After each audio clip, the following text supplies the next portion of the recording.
Bonjour tout le monde, mon nom est Robert Gauthier et puis bienvenue au réseau qui s'appelle Lumière sur la prophétie biblique.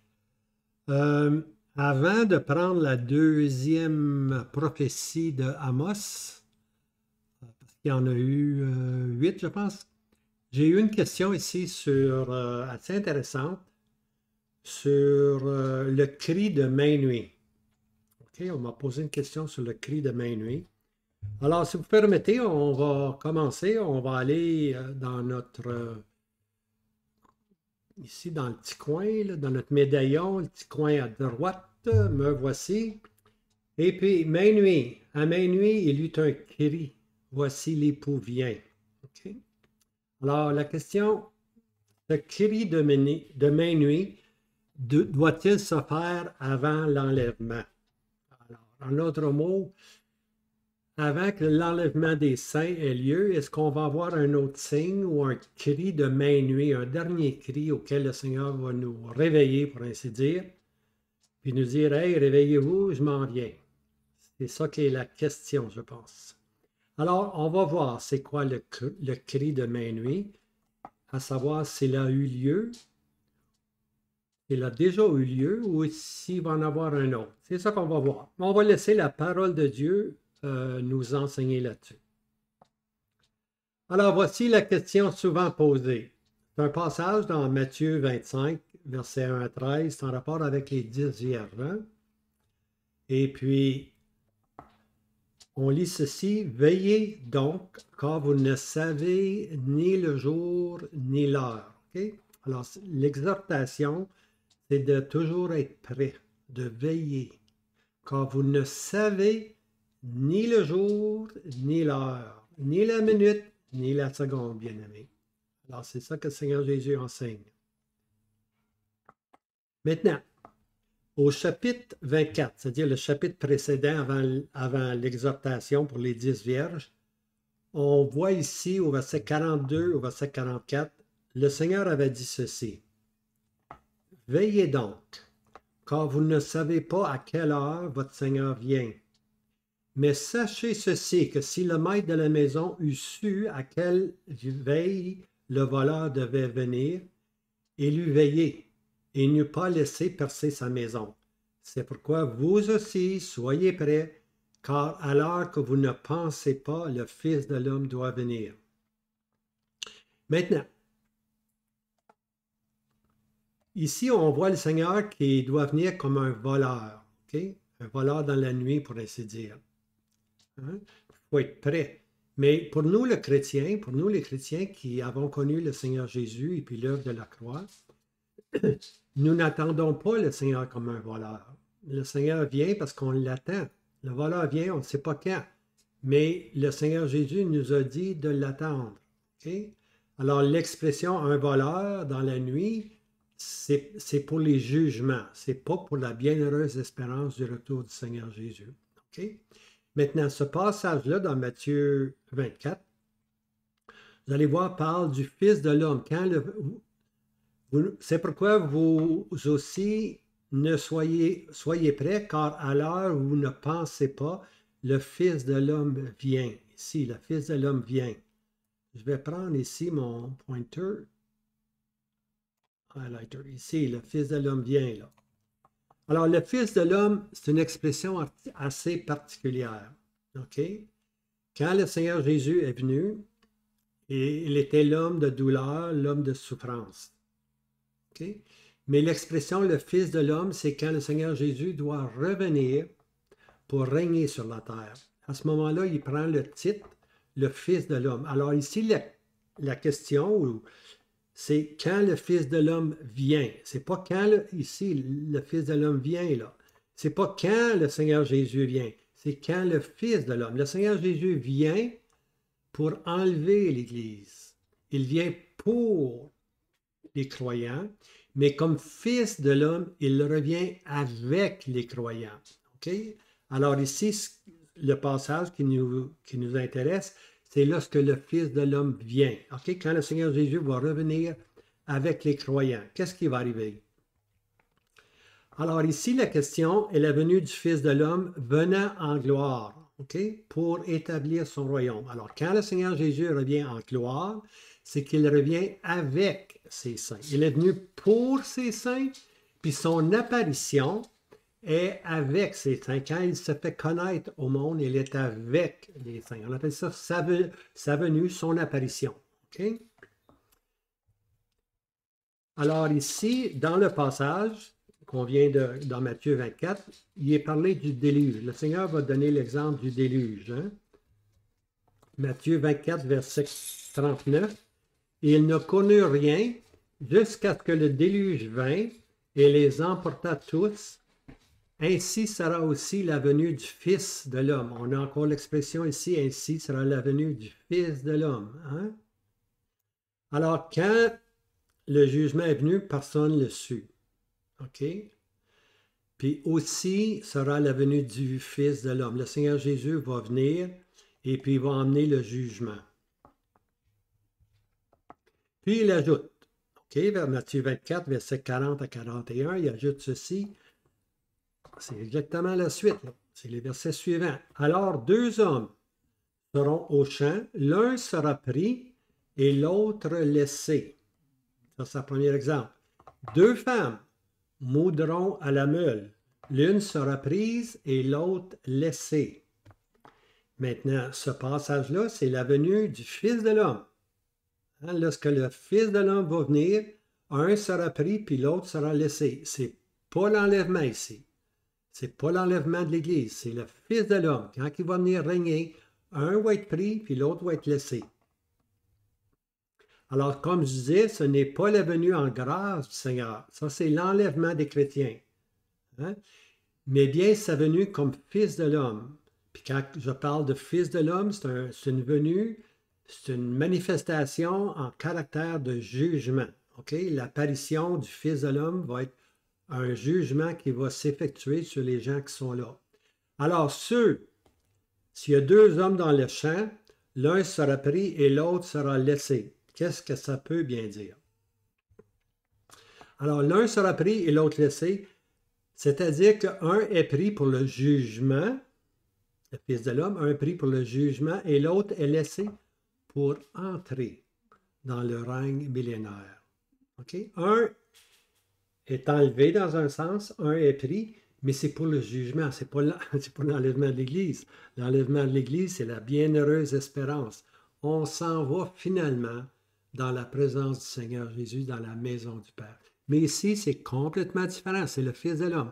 Alors, un sera pris pour le jugement et l'autre sera laissé pour entrer dans le règne millénaire.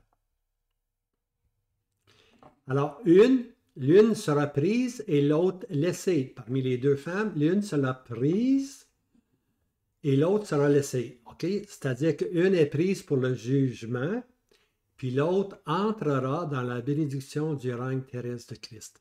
Alors, le Seigneur ne parlait pas ici de l'enlèvement. Il parlait simplement du jugement qui allait venir. Quelques-uns ou plusieurs allaient être pris pour le jugement, puis d'autres allaient demeurer sur la terre pour rentrer dans la félicité du royaume terrestre. Il ajoute ceci, ça c'est le verset qui suit. Veillez donc, car vous ne savez pas à quelle heure votre Seigneur vient. Mais sachez ceci, que si le maître de la maison eût su à quelle veille le voleur devait venir, il eût veillé et n'eût pas laissé percer sa maison. C'est pourquoi vous aussi soyez prêts, car à l'heure que vous ne pensez pas, le Fils de l'homme vient. Maintenant, le Seigneur s'adressait ici aux Juifs, OK?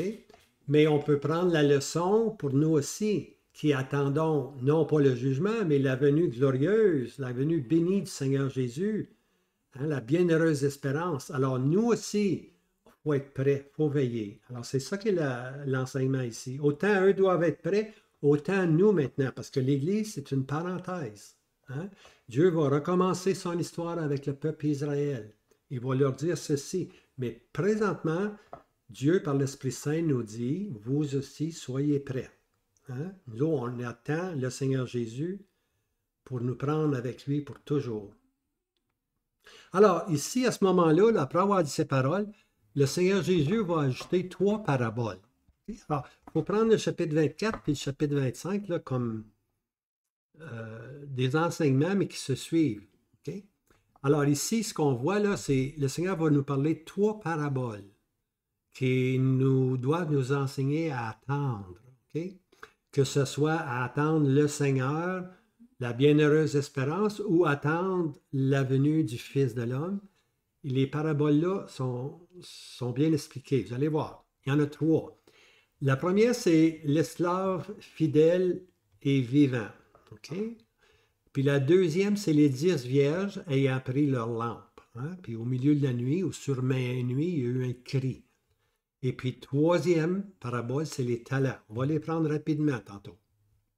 Alors, dans le premier cas, l'esclave est établi sur la maison.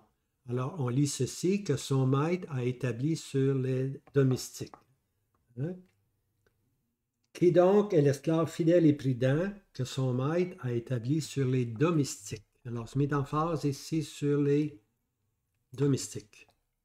Alors, la maison, ça veut simplement dire la maison. Ici, ce n'est pas la question d'Israël, mais de la maison, okay? Les domestiques. En anglais, on dit household. Okay? Alors, ce n'est pas un passage qui est dédié à Israël comme tel, mais elle est à la maison. On peut dire la maison de la foi. Hein? La maison de la foi, à la chrétienté. Hein? Puis qu'est-ce qu'on voit dans ce message-là qui est adressé à la maison de la foi, à la chrétienté? Chrétienté, en passant, c'est tous ceux qui se disent être chrétiens. Okay? Ce n'est pas le christianisme. Le christianisme, c'est ce qui est pur, ce qui est vrai, ce qui est réel. La chrétienté, c'est... Il y a des vases honorables, des vases de déshonneur. C'est la grande maison. Okay? Alors, la chrétienté est la grande maison, comme Timothée dit. 2 Timothée, c'est la grande maison. 1 Timothée, c'est la maison. Okay? La différence est là. La maison, la grande maison. Okay? Comment il faut se conduire dans la maison, puis comment il faut se conduire dans la grande maison. On est dans la grande maison, puis on est dans la maison. Vous pouvez comprendre. Hein?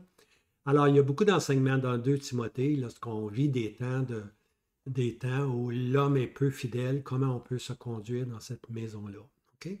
Mais le fait caractéristique de cette période-là, de la chrétienté, c'est mon maître tarde à venir. Mon maître tarde à venir. Ça, c'est solennel. C'est la chute du christianisme. Mon maître tarde à venir. On remet à demain la venue du Seigneur, ou on remet à plus tard la venue du Seigneur. Puis là, on s'occupe de nos bébelles, on s'occupe de notre vie ici-bas, on s'occupe de n'importe quoi, sauf du fait que le Seigneur Jésus va revenir. Alors ça, c'est la pierre tombale, pour ainsi dire, du christianisme, le fait qu'on dit « mon maître tarde à venir hein? ». Et puis à ce moment-là, on devient des esclaves, des mauvais esclaves, pour ainsi dire. Hein? Ce méchant esclave dit en son cœur « mon maître tarde à venir ». Dans le deuxième cas, dans la deuxième parabole, c'est l'image de la chrétienté, la profession chrétienne qui s'accentue. Hein? Là, c'est l'histoire des 10 vierges. Matthieu 25, 5. Or, comme l'époux tardait, elles s'assoupirent toutes et s'endormirent. Alors, c'est 10 vierges, 5 ont de l'huile, 5 n'ont pas d'huile. 5 ont l'onction de Dieu, ont l'Esprit de Dieu, 5 ne l'ont pas. Mais l'emphase n'est pas là, je pense. L'emphase, là, est ici, là. Toutes. Regardez ici. Ici. Toutes. Les 10 se sont endormis. Solennel, hein? Les 10 se sont endormis. Donc, l'enlèvement, bien-aimé, l'enlèvement est grâce. Parce que les 10 ont dormi, les folles puis les sages, tout le monde est tombé endormi, pour ainsi dire, mais le Seigneur Jésus vient pareil. Ça, c'est la grâce de Dieu, bien-aimé. Ça, c'est la grâce de Dieu. Hein? Alors, c'est ça qui est important ici. Que tous dormaient, puis, oups, le Seigneur Jésus vient. Quel sauveur nous avons. Quel sauveur nous avons. Matthieu 25, verset 6. Mais au milieu de la nuit, il se fit un cri. Voici l'époux, sortez à sa rencontre. Ça, c'est la venue du Seigneur qui vient souverainement, miséricordieusement, Puis gracieusement, le Seigneur Jésus vient. Hein? Quelle que soit notre condition, si on dort ou on ne dort pas, le Seigneur Jésus, lui, va venir en grâce. Hein? Alors, la question, c'est de savoir, au milieu de la nuit, de quelle nuit est-ce qu'on parle? Puis là, on parle de la nuit de l'attente du Seigneur Jésus. La nuit, là, c'est la période sombre, la période de l'absence de l'époux, la période où on est dans la nuit, pour ainsi dire, puis on attend le Seigneur Jésus. Alors, c'est ça, au milieu de la nuit, au milieu de l'attente du Seigneur Jésus. Le cri s'est fait entendre. Alors, cette nuit-là, cette nuit qui devient de plus en plus sombre, hein, de plus en plus sombre, cette nuit est fort avancée. Elle était déjà avancée au jour des apôtres. Mais 2000 ans plus tard, elle est fort avancée. Alors, les deux questions qu'on doit se poser, quand cette attente a-t-elle commencé? L'attente du Seigneur Jésus, quand est-ce qu'elle a commencé? Où ça vient cette idée-là, pour ainsi dire, qu'on attend le Seigneur Jésus? Ça, c'est la première question. Puis la deuxième question, c'est quel fut le cheminement de cette espérance ou de cette attente que le Seigneur Jésus viendrait?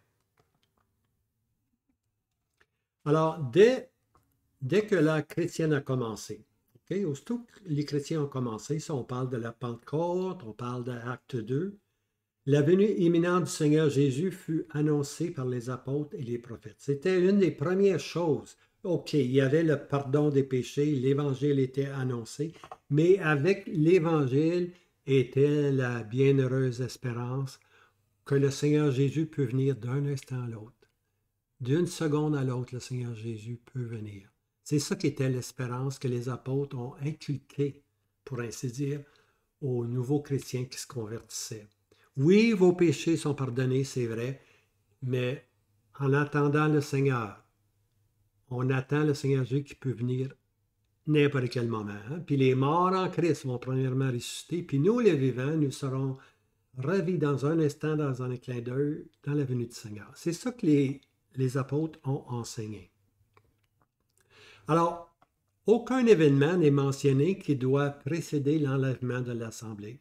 On a parlé du Seigneur Jésus, la venue du Seigneur Jésus, mais on n'a donné aucun signe. Il ne faut pas que ça arrive, puis ça arrive, puis ça arrive. Puis finalement, ce grand signe-là va arriver. Là, vous allez savoir que le Seigneur Jésus s'en vient.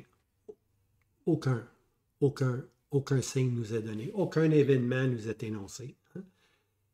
L'Esprit a gardé silence. Simplement pour qu'on ait le regard sur le Seigneur Jésus, qu'on puisse simplement regarder à lui et attendre le Seigneur Jésus qui vient du ciel. Alors, voici maintenant l'apôtre Paul. OK? L'apôtre Paul aux Thessaloniciens. Les Thessaloniciens étaient nouvellement convertis, mais l'apôtre Paul, là, dans chaque chapitre, okay, si vous regardez 1 Thessaloniciens, dans chaque chapitre, il va développer la venue imminente du Seigneur Jésus. Okay? On va vous en donner un exemple, là, le premier chapitre, qui va en dire beaucoup. Alors, dès le premier chapitre, on peut comprendre que la venue du Seigneur était à l'ordre du jour pour les nouveaux croyants. Des fois, on dit, quand les gens se convertissent, des fois, on veut leur enseigner toutes sortes d'affaires. Mais l'apôtre, lui, quand il voyageait au milieu des nations, après avoir parlé du salut, il parlait de quoi? Il parlait de l'espérance chrétienne, la venue du Seigneur Jésus. C'était toujours à l'ordre du jour pour lui, là. Il n'attendait pas que les jeunes croyants soient plus connaissants, qu'ils aient lu leur Bible 2-3 fois, puis qu'ils aient compris l'Épître aux Romains. Absolument pas. Il leur annonce, dès le commencement, il leur annonce la venue du Seigneur Jésus. Il ne faut pas avoir peur de donner des vérités aux croyants. Puis une des plus belles vérités, c'est la venue du Seigneur Jésus. Voici les versets 1 Thessaloniciens 1, versets 9 et 10.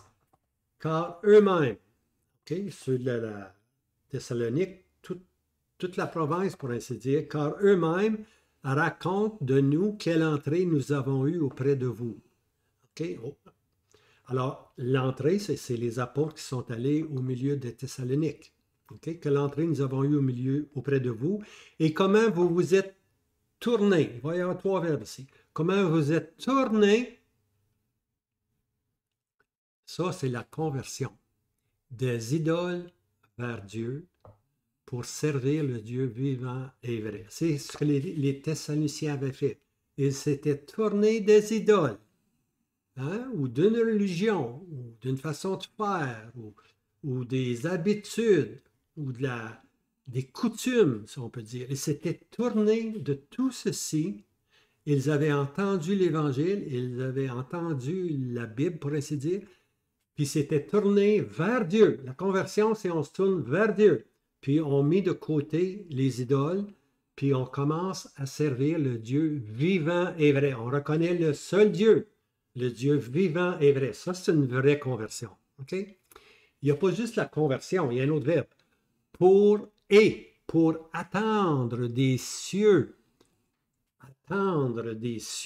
son Fils, qu'il a ressuscité d'entre les morts. Alors, Paul avait enseigné que le Seigneur Jésus était ressuscité d'entre les morts, et puis que du ciel, le Seigneur Jésus allait venir chercher ses croyants. Je vais vous préparer une place, et je reviendrai, dès les évangiles, et je reviendrai vous chercher, afin que là, moi je suis, vous y soyez aussi.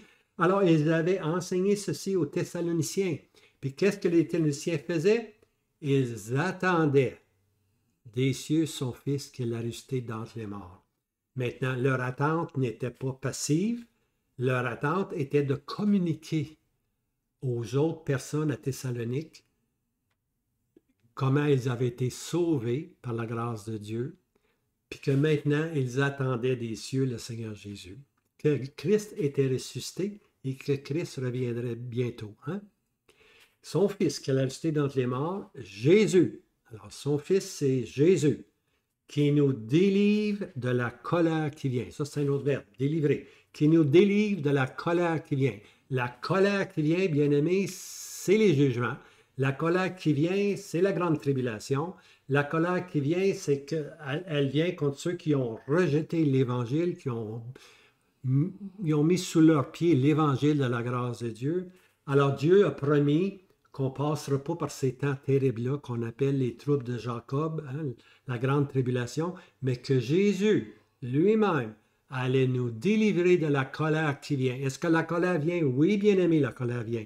Est-ce qu'on le voit aujourd'hui? Oui, bien-aimé, on voit la colère qui vient. Qu'est-ce qui va nous arriver à nous croyants? On va être délivrés. On va être délivrés. Hein? L'enlèvement va avoir lieu de la colère qui vient. Tout un verset, hein, pour des jeunes croyants. Premier chapitre. Alors, vous pouvez vérifier les autres chapitres. OK. Alors, dès les jours apostoliques, le déclin de la venue imminente du Seigneur Jésus a fait son apparition. Hein? Là, le Seigneur tarde, le Seigneur tarde, le Seigneur... Alors là, on a perdu de vue la venue du Seigneur Jésus. Dès les jours apostoliques, ça ne parle pas de 2000 ans. Là. 2000 ans plus tard, là. On est rendu loin, là. Vraiment loin. C'est là ce que tu dis à quelqu'un dans une oreille, je vais te dire un secret, puis dis-le à l'autre. Alors tu dis le secret, puis lui il dit à l'autre, puis lui il dit à l'autre, puis lui il dit à l'autre, puis lui il dit à l'autre. Rendu au bout, là, hey, c'est comique des fois. C'est un jeu, ça, mais c'est comique des fois, comment le message a été changé, pour ainsi dire, tu vois. Alors ici, là, il y a eu, c'est pareil, la venue du Seigneur Jésus, là, on l'a mis à l'arrière-plan, à l'arrière-plan, à l'arrière-plan. À un tel point que maintenant, on met toujours la venue du Seigneur comme quelque chose d'éphémère, de pas important, tu vois. Mais c'est faux, c'est faux. Les apôtres avaient enseigné la venue du Seigneur. Alors, la première parabole le signifie adroitement. La première parabole, on se rappelle, mon maître tarde à venir. Hein? Mon maître tarde à venir. Ça, c'est dangereux. Ça, c'est dangereux. Avec l'apôtre Jean, les croyants ont été enseignés comme ceci. Petits enfants, c'est la dernière heure. Petits enfants. Hein? L'apôtre Jean dans son épître. Petits enfants, c'est la dernière heure. Alors, même au jour apostolique, c'était pas le Seigneur Jésus vient dans un mois, dans une semaine, dans une journée, le Seigneur Jésus vient, préparez-vous, le Seigneur arrive demain. Non, non. C'est la dernière heure. On était rendu à la dernière heure. On était déjà tellement avancé qu'il n'y avait plus d'événements qui devaient venir, que c'était la dernière heure, que bientôt, immédiatement, le Seigneur allait venir. La dernière heure. Donc, dès les premières années apostoliques, on avait atteint la dernière heure. OK? Je ne parle pas d'aujourd'hui, là, 2000 ans plus tard. Il y en a des heures, puis des milliers d'heures, puis peut-être des millions d'heures, je ne les ai pas comptés. Mais 2000 ans, là, à 24 heures, ça fait du monde. OK? Ça fait du temps. Donc, dès les premières années apostoliques, on avait atteint la dernière heure. On était déjà rendu à la dernière heure. Les apôtres l'avaient souligné, l'apôtre Jean l'avait souligné. On est rendu à la dernière heure. Hein? Le cri de minuit avait déjà sonné. Le cri de minuit avait sonné au jour apostolique. Alors, est-ce que nous devons maintenant en attendre un autre? Non, le coup de minuit est déjà sonné. C'est la dernière heure, les apôtres disent, c'est la dernière heure. Puis il faut réaliser qu'ils étaient eux dans la dernière heure, puis on l'est encore beaucoup plus dans les dernières secondes. Tu vois? Alors, attendez pas un cri de minuit à quelque part, là, un son ou une nouvelle ou un événement spécial qui va vous réveiller. Non, on est à la dernière heure. On est vraiment à la dernière heure. Alors, la chrétienté annonce que la venue du Seigneur doit être précédée par le cri de minuit ou un dernier avertissement à venir. Quand je parle de la chrétienté, c'est le monde chrétien. Hein? Le monde chrétien aujourd'hui nous enseigne depuis 2000 ans. Le monde chrétien nous enseigne, mais il n'enseigne pas nécessairement ce que les apôtres ont enseigné. L'apôtre Jean a dit c'est la dernière heure. Okay, aujourd'hui, la chrétienté dit ben, on va avoir un signe avant. Il va y avoir un cri de minuit qui va se faire. Préparez-vous, là, si vous allez entendre ce cri. Là. On n'est pas loin. Oubliez ça, bien-aimés. Ça a déjà été fait au jour apostolique. Ça a déjà été fait. Hein? Puis, la chrétienté peut nous enseigner ce qu'elle veut, mais il faut toujours retourner à la parole de Dieu. Hein? Ce que les premiers chrétiens ou les premiers apôtres ont fait. Alors, les apôtres nous disent simplement, c'est faux cette pensée-là, tu vois, puisque la dernière heure est déjà sonnée. Alors, c'est le raisonnement des apôtres. La dernière heure était là en leur jour. Alors, attendez-vous pas à avoir un cri là, de quelque sorte, un événement de quelque sorte qui va vous dire que le Seigneur Jésus revient bientôt. C'est déjà fait. C'est déjà fait. On sait qu'on est dans les dernières minutes, dernières secondes, pour ainsi dire. Alors, tout cet enseignement, attendre le cri de minuit, on attend le cri de minuit, est contraire à la pensée que le Seigneur peut ne pas venir en aucun temps. Okay? Le Seigneur Jésus peut venir en aucun temps.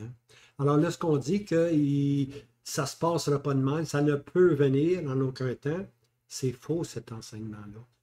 Les gens disent qu'il faut qu'il y ait un certain cri, un certain événement qui arrive. C'est faux.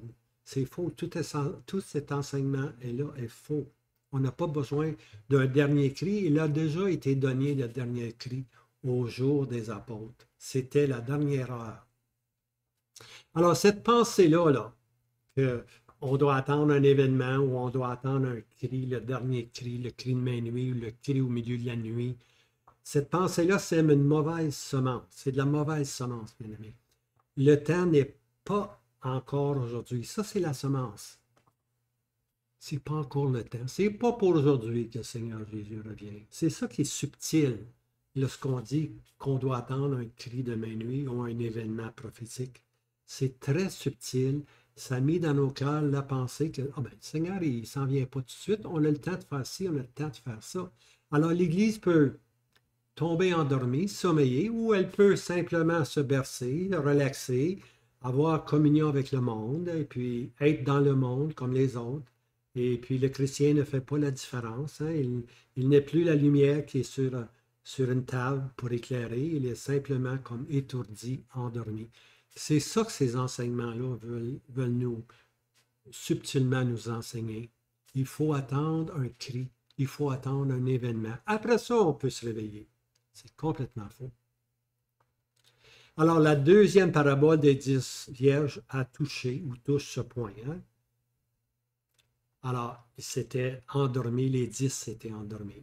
Maintenant, la troisième parabole montre l'effet sur la conduite des serviteurs avec l'utilité des talents reçus. Le Seigneur avait donné des talents, un 10, un 5, puis un autre 1. Okay? Alors, comment est-ce qu'on va comment est-ce qu'on va dealer, comment est-ce qu'on va travailler avec les talents qu'on a reçus. Hein? Alors, le dernier, ce qui nous intéresse, c'est le dernier professant.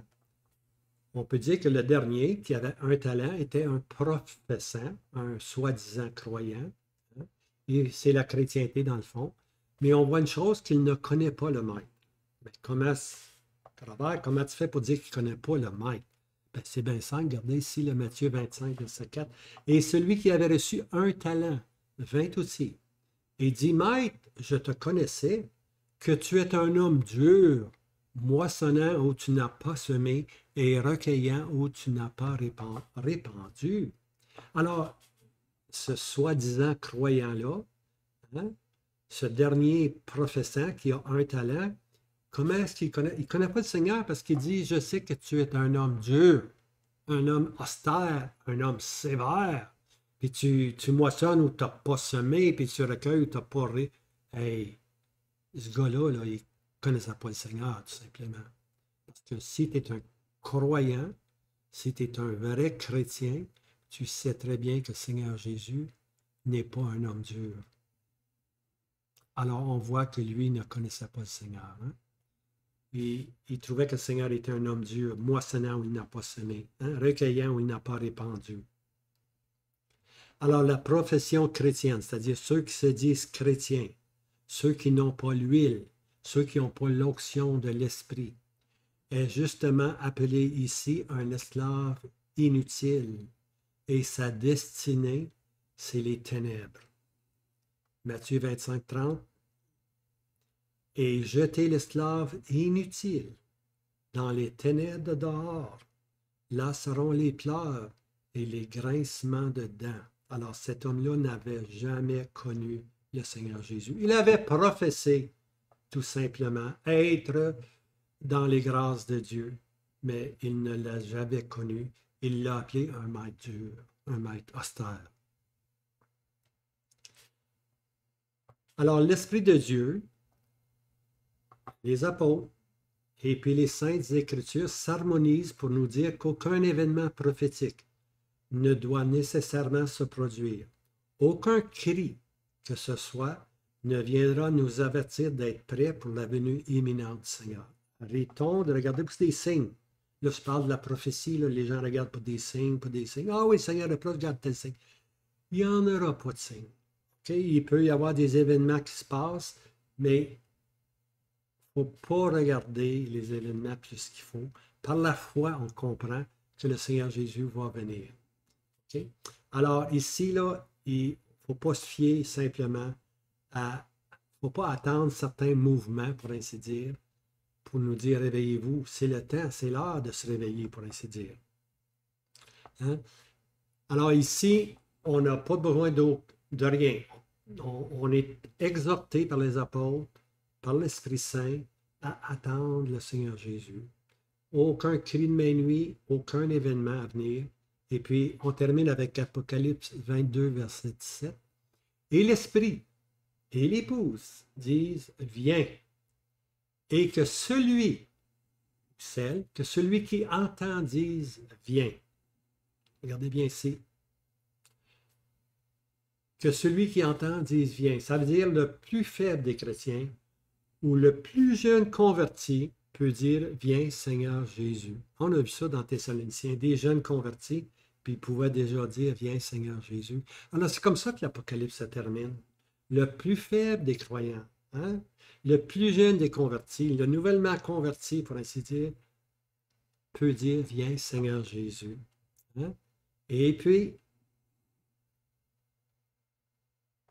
c'est ça ici. Le plus faible, le plus faible des chrétiens, le plus jeune converti peut dire, viens Seigneur Jésus. Alors, c'est ça qui est la fin de cette vidéo. C'était à la question, est-ce qu'il doit y avoir le cri de minuit? Et puis la réponse biblique, c'est que le cri a déjà eu lieu, bien-aimé. On n'a pas à attendre aucun événement, mais on attend du ciel le Seigneur Jésus qui peut venir dans aucun instant. Quelle bienheureuse espérance est la nôtre. Alors, soyons nourris de cette espérance-là, parce que comme croyants, comme jeunes convertis, comme jeunes chrétiens, on a l'Esprit en nous qui dit, viens Seigneur Jésus. Je vous laisse avec cette merveilleuse pensée. Amen. Viens Seigneur Jésus. Et puis l'Apocalypse se termine avec le verset qui dit que la grâce. Hein? Que la grâce. Comment ça va? Que la grâce du Seigneur Jésus-Christ soit avec tous les saints. Dernier verset. Apocalypse. Que la grâce, Seigneur Jésus. On a vu dans les 10 vierges que les 10 s'étaient endormis. Et puis, le Seigneur Jésus vient pareil. Hein? C'est la grâce. Alors, ça termine bien l'Apocalypse. Que la grâce, Seigneur Jésus, soit avec tous les saints. Je vous laisse. À bientôt.